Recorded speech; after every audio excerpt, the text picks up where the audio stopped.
नाङैनो दुलाराय बर' फरायसा आफादनि बानजायनायाव मिरु रोंगौसा सायख' आनजादखौ खुंफुंनाय जादों आरो बे आनजादा 194 आनजाद मिरुआव जादों आरो बेयाव गासै फरायसाफोरा 13,786 फरायसाफोरा बे आनजादाव जिरायदों।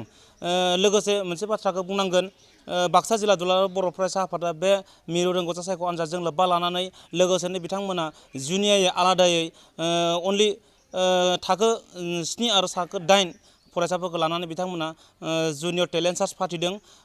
बे समाव आं दङ गबरधना दख्रा दुलाराय बर' फरायसा आफादनि सिङाव थानाय गबरधना गोजौ फरायसालियाव दंफैयो। बेवहाय बे आनजाद मिरुआव माखासे फरायसा फरायसुलिफोरखौ आनजाद लिरनाय मुखुब जानाय नुनो मोन्दों।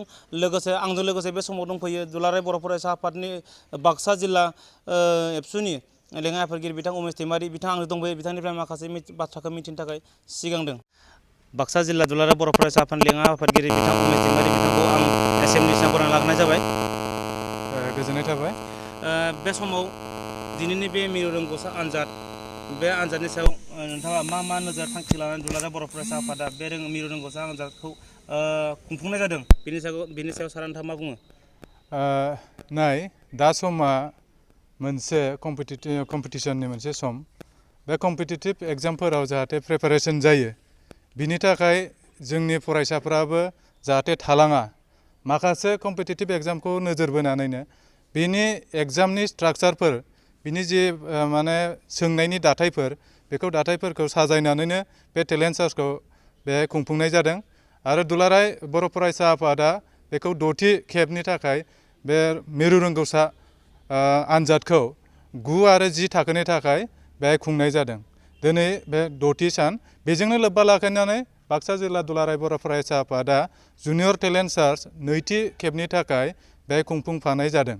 बेहाय थाखो 7निफ्राय लानानै थाखो 8 जोङो आसा खालामदों थाखो 7निफ्रायनो जाहाथे जोंनि फरायसाफोरा माखासे कम्पिटिटिभ एग्जामफोराव जेरै OMR सिट जों बेहाय होदों, बेबायदिनो जेरै माखासे एग्जामफोरा जेरै इन्टारभिउनि थाखाय प्रिपारेसन जानो हायो, IAS IPS जाहैनो हायो, बायदि बे जोंनि साख्रिनि बा माखासे गावसोरनि जिउ दानायनि राहायाव साख्रि नागिरनायनि हक बा जोंनि माखासे अफिसार जाहैनायनि लामाखौ बे उन्दै समनिफ्रायनो थाखो 7निफ्रायनो लानानै जाहाथे मोनसे रोंगौसा जानानै थाङो, बेखौ नोजोर बोनानै बेहाय खुंफुंनाय जादों। आरो बाक्सा नाङैनो जोंनि गेजेराव थाखो 7आव गासै 1064 फरायसाफोरा बेहाय बाहागो लादों आरो थाखो 8आव 1127 फरायसाफोरा बेहाय बाहागो लादों। आरो बेहाय गासै बाक्सा जिल्लानि जुनियर टेलेन्ट सार्चआव 26 सेन्टाराव बे आनजादा जागासिनो दङ। बे आनजादनिनो नायगिदिं हिसाबै आंखौ दुलाराय बर' फरायसा आफाद बाक्सा जिल्लानिफ्राय बेहाय बिथोन हरनाय जादों आरो बे बिथोन हिसाबैनो बे गबरधना जौसिन फरायसालि, बे फरायसालि आनजाद मिरुआव आं दंफैयो। बेहाय गोबां फरायसाफ्रा आनजाद लिरगासिनो दङ, मोजाङैनो लिरदों। आसा खालामदों बेनि जे फरायसाफोर फैबाय थानाय मेट्रिक आनजादाव मोनसे मोजां रिजाल्ट होगोन आरो दिनैनि आनजादावबो बे गबरधना जौसिन फरायसालिनि बे आनजाद मिरुनिफ्रायनो जाहाथे जोंनि जे सेथि आरो नैथि थामथि बे बान्थाखौ मोनहैनो हायो। मानो होनबा बे आनजादनि फिथाइ महरै जायफोर टप 3 सेथि नैथि आरो थामथि, बे थामथिखौ बासिनानै जों माखासे मान बावनाय जायो, माखासे अनसुंथाइ होनाय जायो। बे अनसुंथाइखौ जाहाथे बे आनजाद मिरुनिफ्रायनो मोननो हायो, बेखौ आसा थिनाय जाबाय। दिनै नैबे गबरधना हाइ स्कुलाव एबसुनि बेन्दों सिङाव दैदेनजानाय मिरु रोंगौसा आनजाद टेलेन्ट टेस्ट, बेवहाय जिहेतु आं सासे गाहाय फोरोंगिरि हिसाबै, कुस्राबारि बड' हाइ स्कुलनि गाहाय फोरोंगिरि हिसाबै आं बेहाय नुजाफैदों। नुजाफानानै बिथांमोननि जिखिनि इनिसियेटिभ्स, गुन गोनां सोलोंथाइ दानायनि नोजोरजों जा खारथाय, बे लामायाव बिथांमोननि जिथुनाखि एक्टिभिटि मावथाय, बे जोबोद मोजां जादों। आं बेनि थाखाय बिथांमोननिसिम साबायखर बावदों। दा दिनै बे टेलेन्ट टेस्ट आनजादखौ दैदेननाया गाहायै मिरु एबसुनि बेन्दों सिङाव सोलिगासिनो दं आरो बेजों लोगोसे डिस्ट्रिक्ट डिस्ट्रिक्टनि मोनफ्रोमबो दख'रा सिङाव बे हाबाफारि मावनायखौ आं नुदों। थांनाय बोसोरावबो बे हाबाफारिखौ बे फरायसालियाव होदों।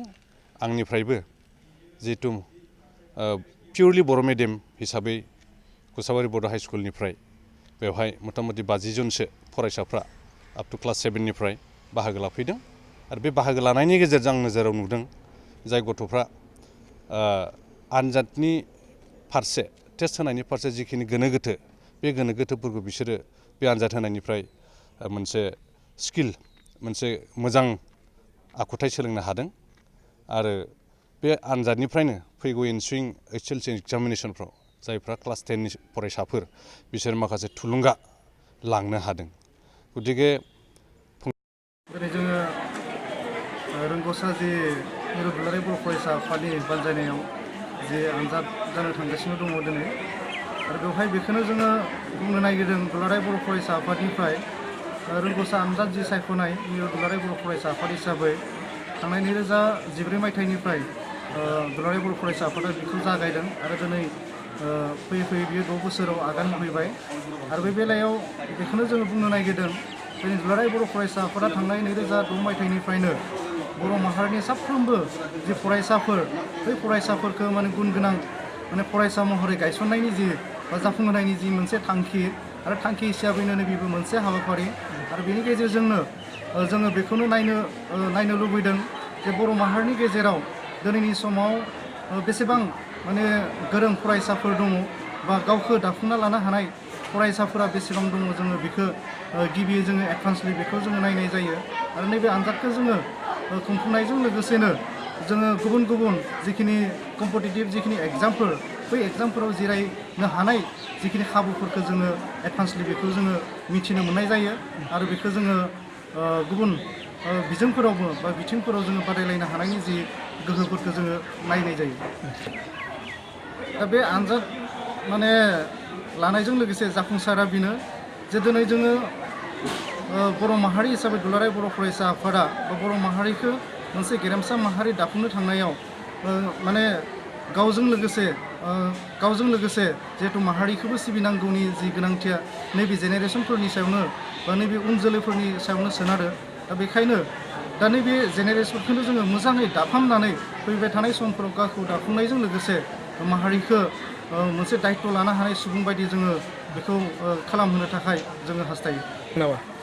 बेवहाय दिनै जोङो सारा आसामाव फंबाय बिनानाव फरायसाफोरनिसिम खावलायनाय जोबनानै समनि गेजेरावनो जों बेखेवगोन बेखेवनायनि उनाव जोङो एग्जामाव जिरायनानै एग्जामखौ लाहोगोन दा बेनिखायनो सोरबाफोर फरायसाया फैनानै गावबा गाव रल नाम्बारखौ जुदि नागिरना मोनाखै फंबाय बिनानावखौ आङो थाब थाब नागिरना लानो थाखाय खावलायबाय लोगोसेयावनो सोरनिबा रल नाम्बारा सिट लेभेलनि थालांदोंबा बेखौ जोंनो थाबैनो फोरमायनो थाखाय आङो गुरै खावलायबाय आरो थामथि बान्था महरै 5,000 बिथांमोननो जों थुलुंगा महरै बावनाय जायो।